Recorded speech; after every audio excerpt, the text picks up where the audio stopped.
Samantala, para po sa mga madalas sumakay ng UV Express, pinag-aaralan ng cashless na pagbabayad sa bawat sakay. At gagawin po yan sa visa ng tinatawag na E-Plus cards. Meron pong live report si Love Anyaver. Love? Ayan!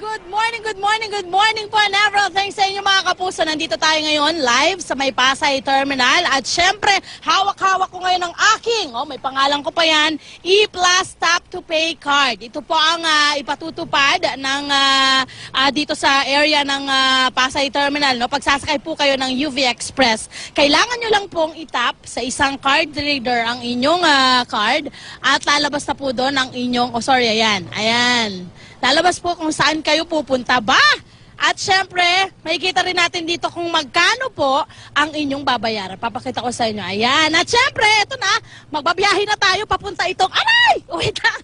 Okay, galing po tayo ng dito tayo sa Pasay Terminal, pupunta tayo ng Paliparan, Cavite. At syempre, ngayon po ay kasama ko, katabi ko na agad si Miss Heidi Esmero. Siya po ang Senior Manager ng E-Plus Tap to Pay para pag-usapan po natin itong bagong kanilang sistema na cashless po ito, wala kayong babayaran. Magre-reload lang po kayo ng inyong card. Ma'am, paano po yung proseso ito? Alam ko sa Agosto po ito ipatutupad.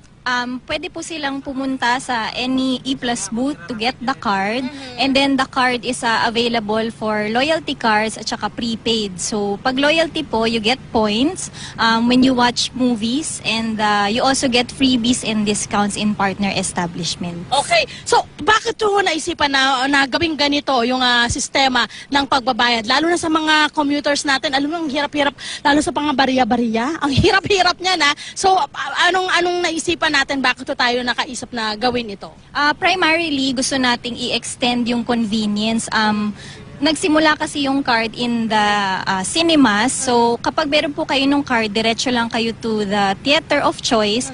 Hindi nyo na kailangan bumili ng movie ticket. So, we also want to extend that same convenience to our passengers in the mall. Okay. So, mas mabilis yung transaction niya kasi na-mention mo nga wala siyang suklian. So, you just tap it and then the exact amount is deducted from the card. Okay. Paano naman ho tayo, hanggang ano yung maximum na pwede po kayong mag-load? Kasi sabi nyo nga, pwede ito bukod sa paggamit sa pamamasahe, pasahe sa UV Express, pwede rin sa ibang mga establishment. Paano po yung maximum na pag-load natin or minimum and maximum na loading? The good thing about the card is for a minimum of 100 pesos, pwede na kayong mag-reload, and then wala po siyang maximum.